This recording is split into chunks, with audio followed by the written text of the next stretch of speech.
ক্যালকাটা ইউনিভার্সিটির আন্ডারে 5th সেমিস্টারের ছাত্রছাত্রী আছো, তোমাদের জন্য আজকের ভিডিওটা খুবই গুরুত্বপূর্ণ। আজকের ভিডিওটায় যে বিষয়গুলো নিয়ে আলোচনা করব, তোমাদের 5th সেমিস্টারে অনার্স এবং এমডিসি কোর্স অর্থাৎ পাস কোর্সের ক্ষেত্রে মোট কটি করে পেপার পরীক্ষা দিতে হবে এই বিষয়টা নিয়ে আলোচনা করব। তোমরা যারা অনার্সের ছাত্রছাত্রী আছো, তোমাদের মাইনর সাবজেক্টে ক্যালকাটা ইউনিভার্সিটি কিছুটা নিয়ম চেঞ্জ করেছে অর্থাৎ পরিবর্তন করেছে, সেই বিষয়টা নিয়ে আলোচনা করব এবং তোমাদের এই 5th সেমিস্টারের পরীক্ষা কবে হতে পারে সেই বিষয়টা নিয়েও আলোচনা করব। প্রথমেই বলে রাখি, তোমরা যারা অনার্সের ছাত্রছাত্রী আছো, তোমাদের 5th সেমিস্টারে টোটাল 6টি পেপার পরীক্ষা দিতে হবে এবং তোমরা যারা এমডিসি কোর্সের অর্থাৎ পাস কোর্সের ছাত্রছাত্রী আছো, তোমাদের 5th সেমিস্টারে 5টি পেপার পরীক্ষা দিতে হবে। তোমরা অনেকেই দেখেছো গতকালকে এই সিলেবাস সংক্রান্ত আমি একটি ভিডিও চ্যানেলে পোস্ট করি, কিন্তু সেখানে একটা আমার ভুল তথ্য দেওয়া হয়ে গিয়েছিল, সেই জন্য আজকে ভিডিওটা রিমুভ করেছি এবং এটা আজকে সঠিক তথ্যটা তোমাদের দিতে চলেছি। সেটা আমার কি ভুল হয়েছিল সেটাও বলবো এবং এই ভুলটা আমি কিভাবে জানতে পারলাম। তোমাদের মধ্যে থেকেই একজন স্টুডেন্ট কমেন্ট করলো যে স্যার এটা একটু চেক করে নেবেন। তোমাকে অসংখ্য ধন্যবাদ। আর সত্যি বলতে কি, আমার চ্যানেলে তোমরা যারা ফলোয়ার আছো অর্থাৎ তোমরা যারা সাবস্ক্রাইবার আছো, আমি মনে করি তোমরা সবথেকে ভালো স্টুডেন্ট। এবং তোমরা এতটাই সচেতন যে তোমরা সমস্ত বিষয়গুলো সিলেবাস যা জানো বা যা বিষয়গুলো খুঁটিনাটি জানো, অন্য স্টুডেন্টরা হয়তো এত ভালো করে জানে না। তাই তোমরা যারা চ্যানেলটা ফলো করছো বা যারা তোমরা ভিডিওটা দেখছো, আশা করি তোমরা অনেক সচেতন স্টুডেন্ট এবং তোমরা প্রত্যেকে ভালো রেজাল্ট করবে। আর এবারে 6th সেমিস্টারে যখন রেজাল্ট এলো ক্যালকাটা ইউনিভার্সিটির, তখন আমি দেখে গর্ববোধ করছি যে আমার স্টুডেন্টরা আমাকে তো রেজাল্ট পাঠালো যে এত ভালো নম্বর পেয়েছে, 8 পয়েন্টের বেশি এসজিপিএ যাচ্ছে। তাহলে কত ভালো রেজাল্ট, ঠিক আছে, কত ভালো রেজাল্ট করেছো তোমরা, সত্যি আমার ভালো লেগেছে। যাই হোক, সে বিষয়ে আলোচনা নয়, আজকে সিলেবাসটা তোমাদের বুঝে নিতে হবে, সিলেবাসটা তোমরা একটু বুঝে নাও। দেখো, অনার্সের তোমরা যারা ছাত্রছাত্রী আছো, দেখো তোমাদের 4টে ডিএসসিসি পেপার পরীক্ষা দিতে হবে 5th সেমিস্টারে অর্থাৎ 5 নম্বর সেমিস্টারে। ডিএসসিসি পেপারের কোডগুলো 9 থেকে শুরু হচ্ছে, অর্থাৎ ডিএসসিসি 9, ডিএসসিসি 10, ডিএসসিসি 11 এবং ডিএসসিসি 12। এই 4টি অনার্সের পেপার তোমাদের পরীক্ষা দিতে হবে তোমরা যারা অনার্সের ছাত্রছাত্রী আছো। এছাড়া তোমাদের 2টি মাইনর পেপার পরীক্ষা দিতে হবে, এই করে টোটাল 6টি পেপার তোমাদের হচ্ছে। এবারে ক্যালকাটা ইউনিভার্সিটি মাইনরের ক্ষেত্রে কি নতুন নিয়ম করেছে সেটা ভালো করে শোনো, তারপরে আমি কি চেঞ্জ এসেছে সেটা বলবো। ভালো করে শোনো, নতুন নিয়ম কি? নতুন নিয়ম হচ্ছে তোমার যে মাইনর 1 বা মাইনর 2 সাবজেক্ট আছে, ঠিক আছে, মাইনর 1 বা মাইনর 2 সাবজেক্ট আছে।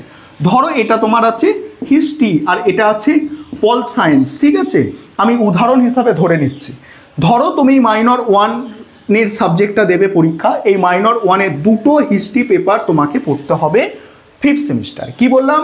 এই 5th সেমিস্টারে অর্থাৎ 5 নম্বর সেমিস্টারে যদি তোমার ইতিহাসে মাইনর 1 ইতিহাস থাকে, তাহলে ইতিহাসের 2টো পেপার তোমাকে পড়তে হবে এবং এটা 90% কলেজ এটাই ফলো করবে। 90% কলেজ কি করবে? এটাই ফলো করবে।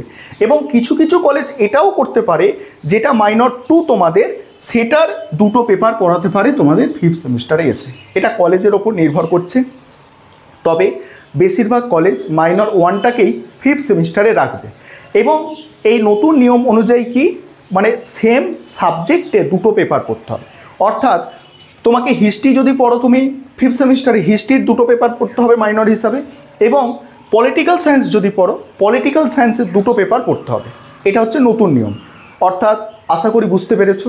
এবং তোমরা যদি বলো আগের নিয়ম কি ছিল, স্যার পরিবর্তনটা কি এসেছে? আগে বলা হয়েছিল মাইনর 1-এর একটা পেপার পড়তে হবে, মাইনর 2-এর একটা পেপার পড়তে হবে 5th সেমিস্টারে, কিন্তু এখন বলা হচ্ছে সেম সাবজেক্ট, একই সাবজেক্টে 2টো পেপার পড়তে হবে।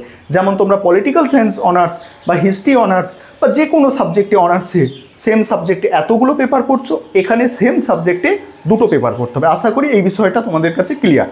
কবে পরীক্ষা হবে বলবো, আগে এমডিসির ব্যাপারটা এবারে বলে দিই। এমডিসি কোর্সের ক্ষেত্রে, এমডিসি কোর্স অর্থাৎ পাস কোর্সের ক্ষেত্রে 5টি টোটাল পেপার পরীক্ষা দিতে হবে। সেখানে কি সিসি 1-এর 2টো পেপার 6 আর 7, সিসি 1-এর 2টো পেপার পরীক্ষা দিতে হবে, যেটা তোমাদের প্রথম সেমিস্টারে সিসি 1 সাবজেক্ট ছিল বা ফর্ম ফিল আপ করেছো যেটা সিসি 1 ছিল, সেখানে 2টো পেপার পরীক্ষা দিতে হবে। একটা হচ্ছে সিসি 6 আর একটি হচ্ছে সিসি 7। এবং তোমাদের যেটা CC2 ছিল সেখানে একটি পেপার কেবলমাত্র পরীক্ষা দিতে হবে, সেটা হচ্ছে CC6 পেপার। কি বললাম? CC6 পেপার পরীক্ষা দিতে হবে, যেটা মানে CC2 পেপার ছিল। এবং মাইনরের ক্ষেত্রে তোমরা যারা MDC কোর্স অর্থাৎ জেনারেল কোর্সের ছাত্রছাত্রী আছো, তোমাদের মাইনর তো একটি, তোমাদের মাইনর তো দুটো নয়, একটাই মাইনর। তাই তোমাদের কোনো ঝামেলা নেই, যে মাইনর সাবজেক্টটা আছে সেই সাবজেক্টের ওপরে দুটো পেপার মানে M3, এটা MN হবে 3 এবং MN4, এই দুটো পেপার পরীক্ষা দিতে হবে। আশা করি তোমরা বুঝতে পারলে সিলেবাসটা কি আছে, অর্থাৎ কতগুলো পেপার কি পরীক্ষা দিতে হবে। এবারে কবে পরীক্ষা হতে পারে? কবে পরীক্ষা হতে পারে? তোমাদের ফেব্রুয়ারি মাসের একদম প্রথমের দিকে 20 তারিখের মধ্যে পরীক্ষা শুরু হবে।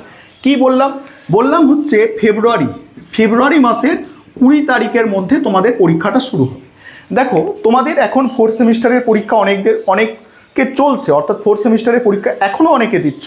তোমাদের 4th সেমিস্টারের পরীক্ষাটা শেষ হতে হতে তোমার এটা আগস্ট সেপ্টেম্বরের হচ্ছে তোমার 20 তারিখের মতো চলে যাচ্ছে। তাহলে সেপ্টেম্বরে 20 তারিখে চলে যাচ্ছে, অক্টোবর, নভেম্বর, ডিসেম্বর, জানুয়ারি, ফেব্রুয়ারি, টোটাল তোমরা 4.5 থেকে 5 মাস টাইম পাবে। তাই সিলেবাস তোমরা যত তাড়াতাড়ি পারো পড়া কিন্তু শুরু করে দাও, কারণ এখানে মাইনর পেপার দুটো করে পড়তে হচ্ছে।